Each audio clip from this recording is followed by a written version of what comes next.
Welcome students in today's lecture. In the previous lecture we have completed 1.2 and in this lecture we are going to start 1.3. But before we are going to start 1.3, let's do some activities and questions related to 1.2.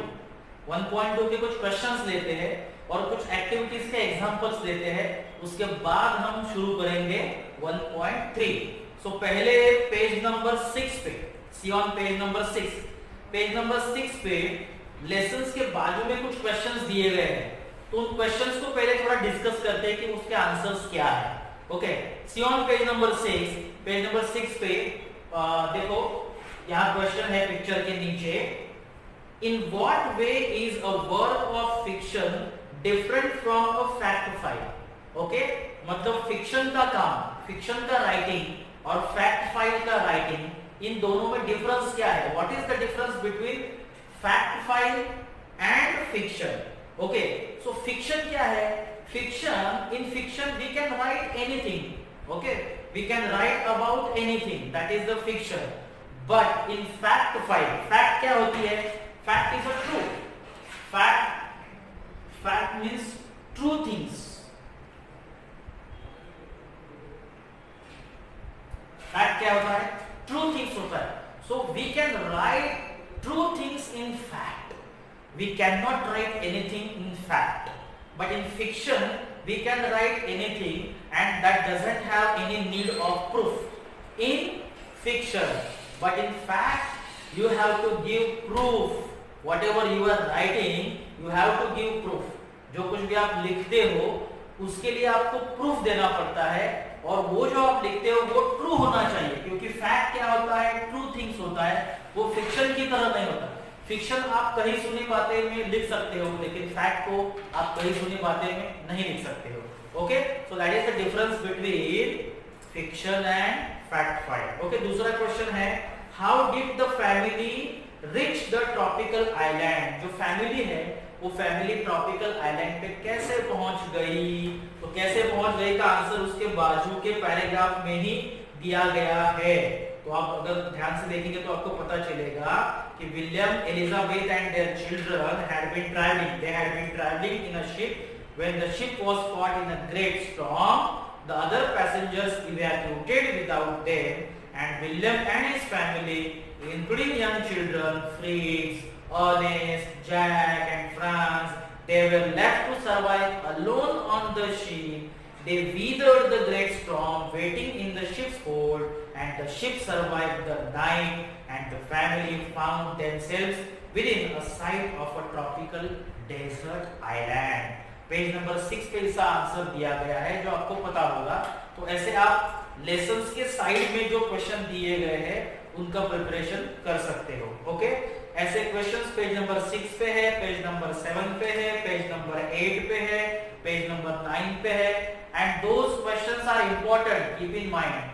Passage का study आपको फिर से होगा. अगर आप question का study करोगे तो पैसेज का स्टडी आपको ऑटोमेटिकली हो जाएगा, और अगर आपको पैसेज का स्टडी हो जाएगा तो there is no need of reading. तो ज्यादा रीडिंग करने की जरूरत नहीं है. Keep in mind. Okay, so page number 9 पे क्वेश्चन है, पेज नंबर 10 पे भी एक क्वेश्चन है. और अब देखिए पेज नंबर 10 पे, see on page number 10. Page number 10 पे क्या है? वर्कशॉप है, इंग्लिश वर्कशॉप एक्टिविटी है. सो क्या एक्टिविटी है? तो एक दो एग्जांपल हम देखते हैं. First activity, two separate words combine together to make a new word with a different meaning. They form compound words. See, two words combine together with different meaning. दो अलग-अलग शब्द एक हो जाते हैं, लेकिन उस बने हुए शब्द का मीनिंग अलग होता है. उसे हम क्या कहते हैं? Compound words. Using a dictionary, find the meaning of the following compound words. अब नीचे आपको 6 कंपाउंड वर्ड्स दिए गए हैं, उसका मीनिंग आपको लिखना है with dictionary, with the help of dictionary. आपको डिक्शनरी लेके बैठना है, डिक्शनरी लेके बैठो, वर्ड को ढूंढो, सर्च करो, उसका मीनिंग देखो. जैसे पहला वर्ड है आर्म लोड्स. फर्स्ट वर्ड क्या है? Arm loads. अब आर्म लोड्स का मीनिंग क्या है? आर्म लोड्स का मीनिंग है the amount The amount carried with one arm or both. The amount carried with one arm or both. The amount carried with one arm or both, that is called arm loads. Okay, और उसमें दूसरा word है footprints. Footprints क्या है?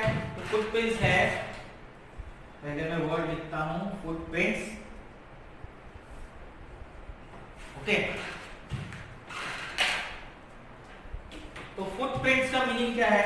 पग marks और foot marks. You can write पग marks और foot marks.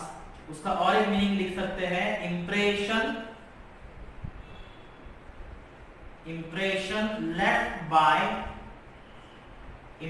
left by foot.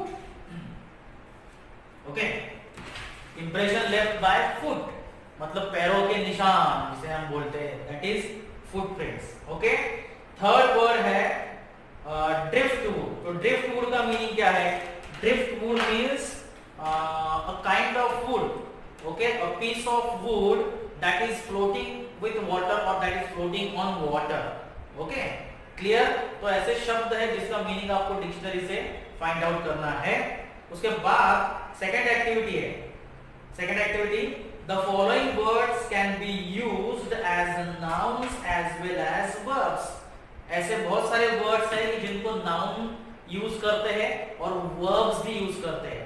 Noun म्हणजे नाम, वर्ब म्हणजे क्रियापद. हे तुम्हाला माहिती आहे.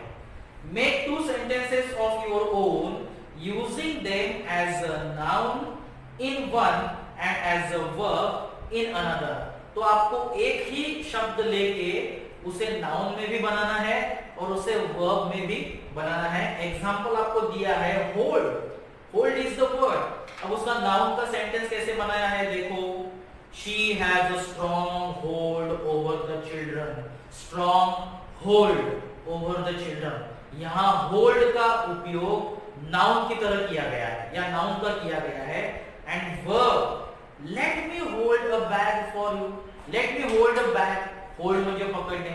तो let me hold यहाँ verb की तरह यूज किया गया, as a verb यूज किया गया है hold को. वैसे नीचे दिए गए शब्दों को आपको वाक्यों में मतलब ट्रांसफॉर्म करना है. एक वाक्य नाउन का बनाना है और एक सेंटेंस आपको वर्ब का बनाना है. तो वैल्यू, दूसरा जो वर्ड है वो है वैल्यू. ओके, अब वैल्यू का नाउन पहले हम देखते हैं.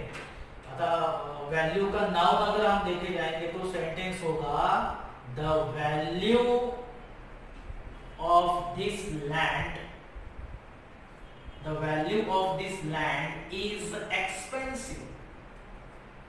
Is not affordable. You can write the value of this land is not affordable or the value of this land is expensive. यहाँ value नाउन की तरह यूज की गई है. ओके, वैल्यू शब्द जो है या वैल्यू वर्ड है वो value as a noun use किया गया है. अब उसका वर्ब में यूज करना है. तो उसका वर्ब में कैसे यूज करेंगे हम? Verb, we must value our grandparents. We must value our grandparents. यहां value as a verb use किया है. V means verb. V means what? Verb. Okay, so we must value our grandparents. यहाँ value as a verb use किया गया है. and the value of this land is expensive. यहाँ value as a noun use किया गया है. ये हो गया एग्जाम्पल बी. अब हम देखते हैं एग्जाम्पल सी. एग्जाम्पल सी में कौन सा वर्ड है? नॉट. ओके, अब नॉट को नाउन की तरह यूज करना है. तो पहले हम नाउन की तरह उसको यूज करेंगे. नॉट.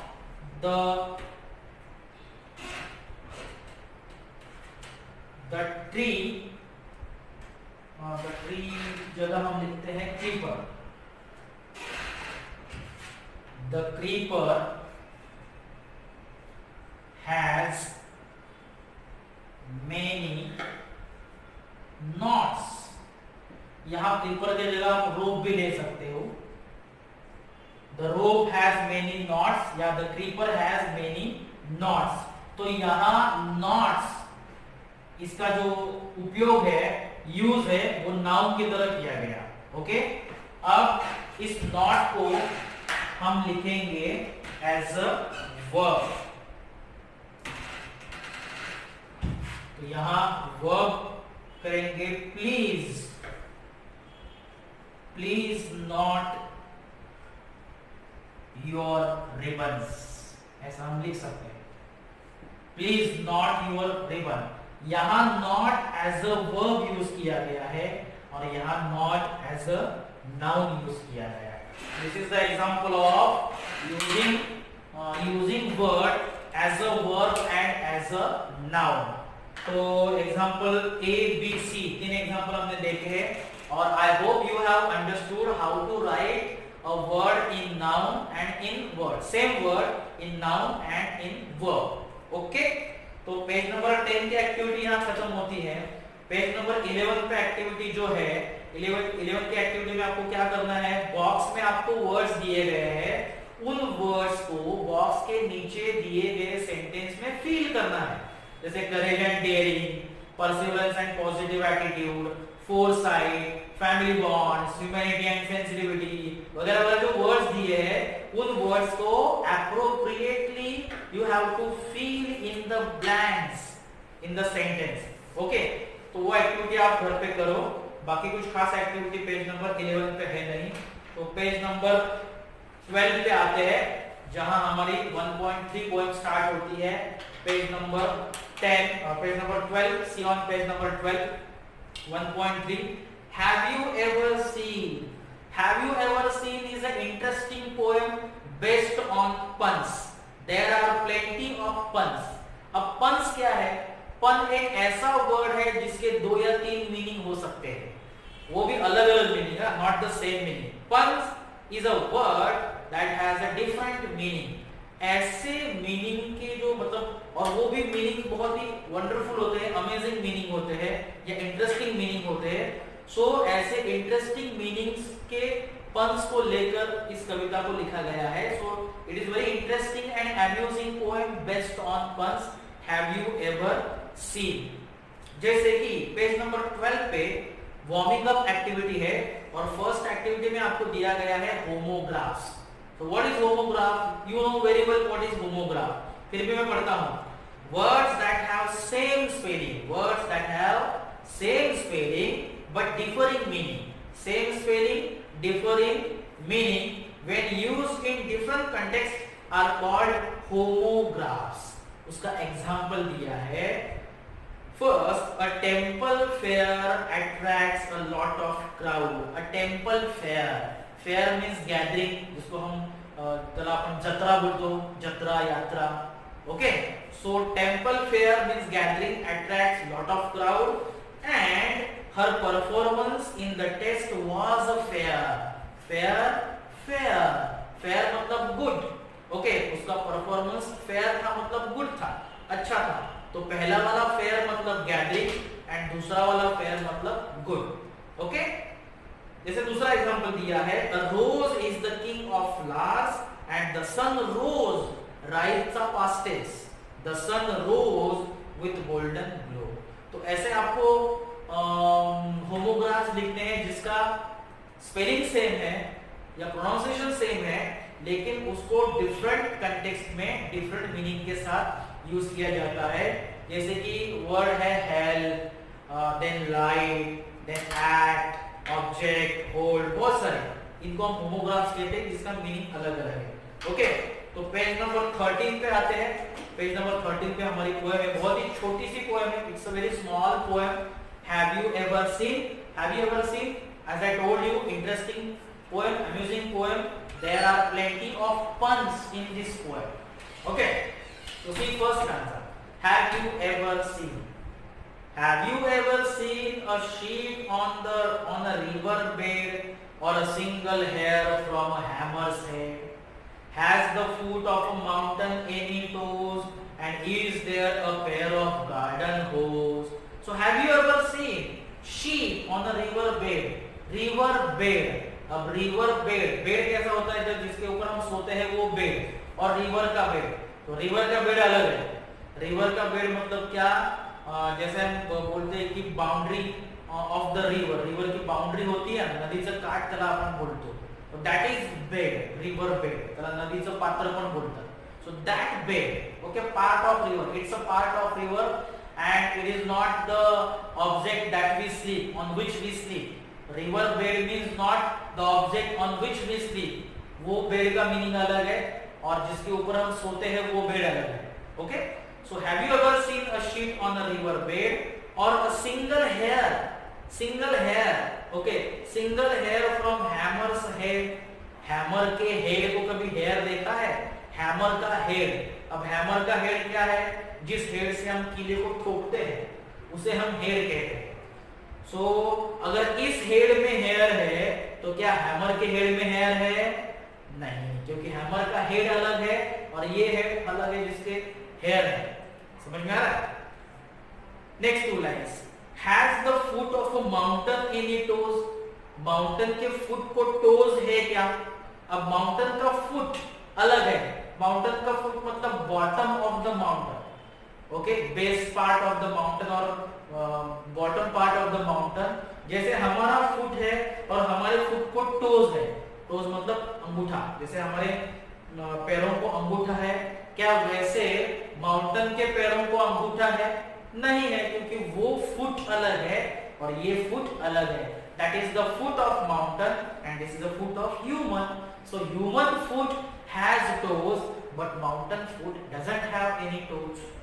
लेकिन आपको एक इंटरेस्टिंग तरीके से दिया गया है, एक फनी तरीके से आपको ये पोएम दी गई है. So has the foot of a mountain in toes and is there a pair of garden hose. Is the pair of garden hose. अब होज का दो मीनिंग है जो बाजू में दिए गए हैं. What is the meaning of hose? A flexible tube, that is hose. And second one, a pair of stockings और टाइट्स. जैसे लड़कियां स्टॉकिंग पहनती है, टाइट्स पहनती है ना, उसे होज कहा गया है. और is there a pair of garden hose. Garden hose के कुछ पेयर होते हैं क्या? जैसे स्टॉकिंग के पेयर होते हैं, जैसे एक स्टॉकिंग ने दो स्टॉकिंग हम लेते हैं, दो स्टॉकिंग को पहनना पड़ता है. एक स्टॉकिंग को दो पैरों में नहीं पहनते, दो पैर मतलब एक पैर को हम दो पैरों में पहनते हैं. वैसे गार्डन के होज के पेयर है क्या? ऐसा दिया गया है. Second stanza. Does the needle ever wink its eye? Why doesn't the wing of a building fly? Can you tickle the ribs of a parasol or open the trunk of a tree at all? Okay. Does the needle ever wink its eye? Ever wink eye? Winking eye. Winking eye मतलब आँख मारना. Okay? आपको पता है कि needle को भी आँख होती है. नीडल का जो एंडिंग पार्ट है आपको पता है. This one is the needle. Okay, और नीडल का जो एंडिंग पार्ट होता है, हाँ,